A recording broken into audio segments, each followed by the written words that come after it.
Varicose veins కి సరైన చికిత్స కోసం సంప్రదించండి ఎవిస్ హాస్పిటల్. నమస్తే, నేను మీ జయ. సండే వచ్చేస్తోంది. చికెన్ తినేయాలని ఫిక్స్ అయ్యారా? ఆగండి. కొంతకాలం క్రితం బర్డ్ ఫ్లూ వచ్చినప్పుడు చికెన్, ఎగ్స్ తినడం మానేశాం. గుర్తుందా మీ అందరికీ?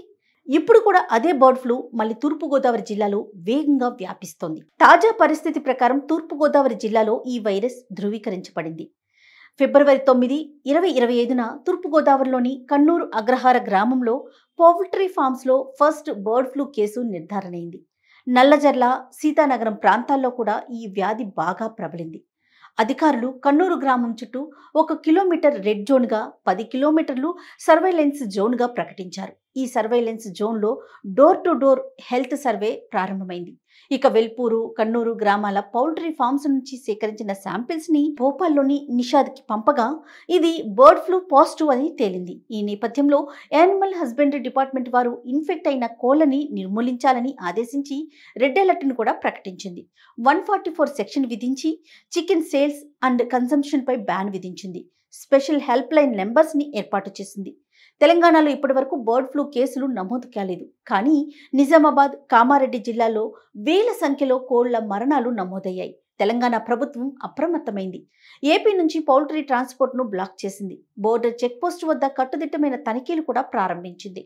Telangana animal husbandry department principal secretary Sachi Ghosh ప్రజలను అప్రమత్తంగా ఉండాలని కోరుతూ హై టెంపరేచర్లో వండిన చికెన్ గాని, ఎగ్స్ గాని మాత్రమే తినాలని హెచ్చరించారు. ఈ వార్తతో 250 రూపాయలు ఉన్న కేజీ చికెన్ ఉన్న ఫలంగా 150 రూపాయలకి పడిపోయింది. ఈస్ట్ అండ్ వెస్ట్ గోదావరిలో అయితే కేవలం 30 నుంచి 40 రూపాయల వరకే చికెన్ ధరలు పడిపోయాయి. International egg commission chairman Chitturi Suresh మీడియాతో మాట్లాడుతూ ఫిబ్రవరిలో చికెన్ ధరలు తగ్గడం సాధారణమే. కానీ బర్డ్ ఫ్లూ చికెన్ కన్సంప్షన్ వల్ల స్ప్రెడ్ కాదు. ఇది కేవలం బర్డ్ టు బర్డ్ ట్రాన్స్మిషన్ మాత్రమే జరుగుతుందని, కోళ్ల నుంచి మనుషులకి రాదని చెప్పారు. కానీ డాక్టర్స్ మాత్రం సరిగ్గా కుక్ కానీ ఫ్రైలు, కబాబులు లాంటివి తినడం ప్రమాదమని చెప్తున్నారు. ఈ వైరస్ సోకిన కోళ్లని తిన్న లయన్స్, టైగర్స్ లాంటి జంతువులు కూడా చనిపోయాయని హెచ్చరించారు. చికెన్ అయినా, ఎగ్స్ అయినా బాగా హై టెంపరేచర్లో ఉడికించి తినాలి అని చెప్తున్నారు. అలా ఉడికించడం వలన చికెన్, ఎగ్స్లో ఉన్న బ్యాక్టీరియా కానీ, వైరస్ కానీ నిర్మూలించబడుతుందని డాక్టర్స్ చెప్తున్నారు. కాబట్టి మీరు కూడా చికెన్ తెచ్చుకోవాలన్నా, వండుకోవాలన్నా, తినాలన్నా ఈ జాగ్రత్తల్ని ఖచ్చితంగా పాటించండి. మీరు, మీ కుటుంబం ఆరోగ్యంగా, సంతోషంగా ఉండాలని కోరుకుంటూ నమస్తే.